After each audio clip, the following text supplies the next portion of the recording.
8:40 de la mañana, seguimos en Next Noticias Edición Matutina y conmigo, don Jorge Serrano Elías, expresidente de la República de Guatemala. Bueno, y usted participó en cumbres y a la larga, pues el pueblo ya no entiende qué pasa detrás de esas paredes cuando pues 34 presidentes entran en un salón a dialogar. Bueno, esto tiene mucho antes de que los presidentes se junten.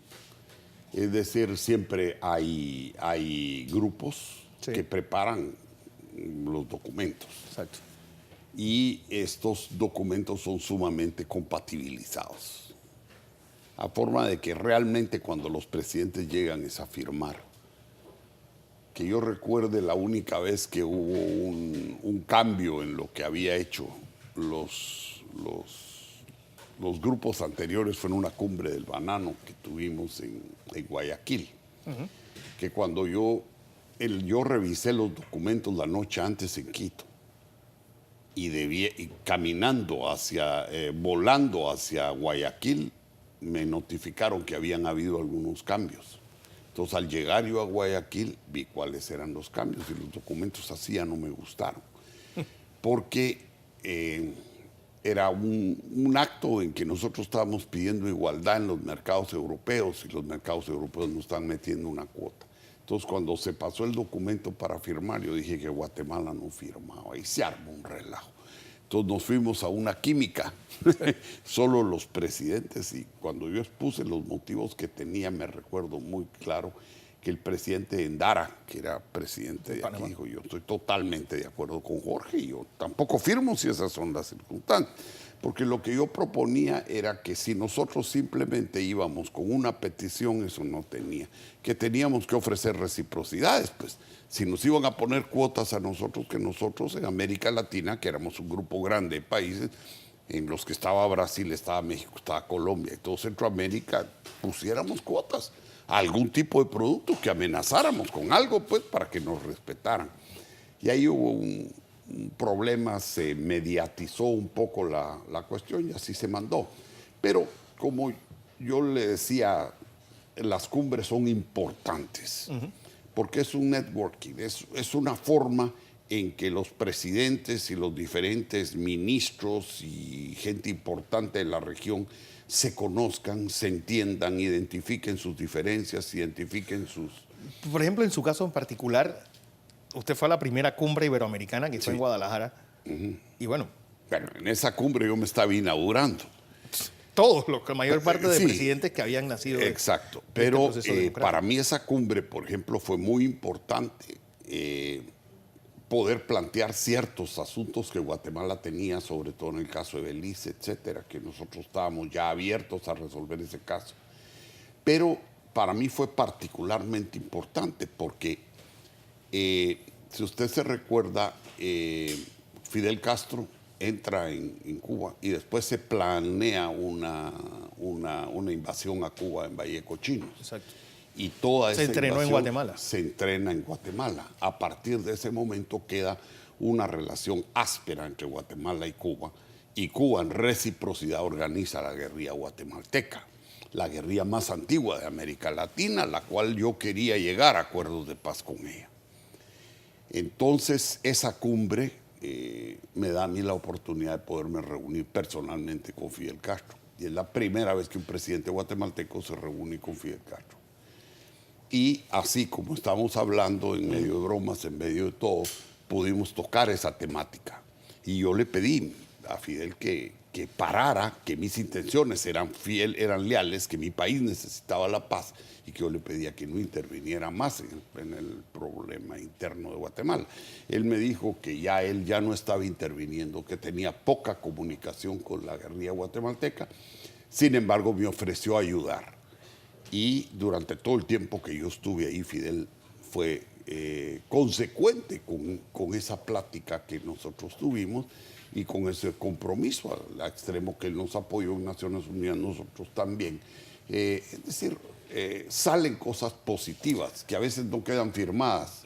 Por ejemplo, en esta cumbre Como decía CNN, se espera un encuentro bilateral entre Raúl Castro y Barack Obama.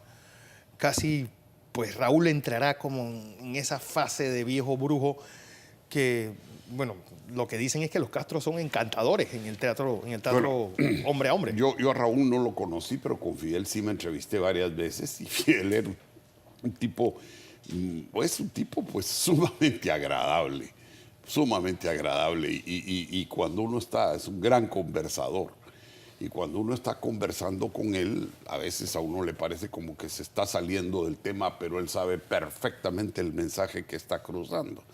A mí me parece que una plática entre Raúl Castro y Barack Obama es sumamente productiva.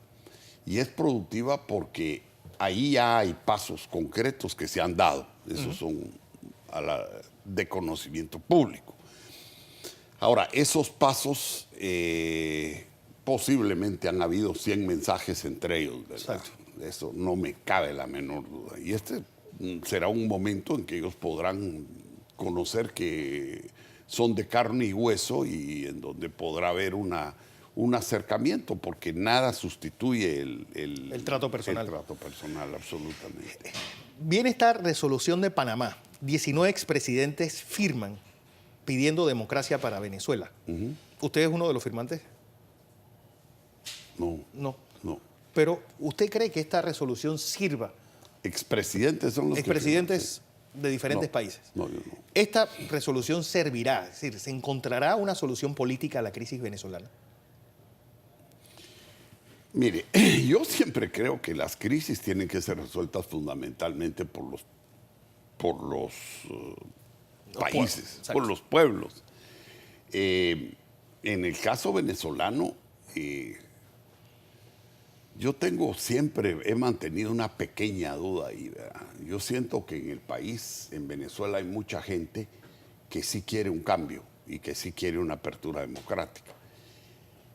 Pero hay una confabulación de intereses que yo realmente no entiendo. De grandes capitales venezolanos y extranjeros con una serie de grupos emergentes de poder que tienen armado una trinca ahí y que me imagino que les está yendo muy bien con el sistema actual y son los que mantienen a este sistema, ¿verdad? Y no quieren cambiarlo, pues. No, ellos pueden ser que hablen de que quieren mucho la democracia y que quieren mucho, pero en el fondo se están aprovechando muy bien del sistema. Entonces, hay una frase que yo no le entiendo, es decir, hay algo en la situación venezolana que a mí no me deja entender el problema así con la claridad que se debiera ver. Hay una frase que le aducen a Chu Enlai que dice que el poder político es el poder de oprimir al resto. Sí, pero es que muchas veces esos poderes políticos se mezclan con poderes plutocráticos, ¿no? Como lo relato yo en mi libro, La guayaba tiene dueño, ¿verdad? Es decir, el poder político pasa a ser un sirviente de los poderes económicos. Y como pasó en Guatemala, que el poder político empezó a participar en la grande economía empresarial del país, e hicieron una mezcla que fue fatal, porque atropellaron jueces, atropellaron magistrados, acabaron con el sistema parlamentario y convirtieron una democracia en una porquería. Es decir, por ejemplo, yo no sé qué tanta diferencia hay entre Venezuela y Guatemala. Es decir, para mí son dos países que en el marco de Naciones Unidas están catalogados como... Democracia. No, formalmente. Pero si usted va a impunidad, los dos tienen 98% de impunidad. Si usted va en crímenes, están entre las 5 capitales más países más violentos del mundo. Guatemala tampoco cumple con sus metas del milenio. Guatemala tiene un sistema de justicia, un sistema legislativo inexistente, manejado por un sistema plutocrático, controlado por el narcotráfico, por el crimen organizado. Entonces, tanta supervisión, digamos, sobre Venezuela, y por el otro lado tenemos un Guatemala en donde el presidente quiere legalizar la marihuana, quiere negociar con la heroína, y no me llamaría la atención que venga aquí con su proyectito de convertirse en una fábrica de heroína. Entonces yo digo, bueno, estos 19 presidentes debían firmar también de una democracia en Guatemala, y así sucesivamente otros países. En que la plutocracia, los grandes grupos de poder, el narcotráfico incluso, están manejando esos países. Entonces yo creo que debería haber un poquito más de consistencia y no única y exclusivamente señalar a ciertos países porque han planteado algunas reformas de carácter social, que nuestros países las necesitan.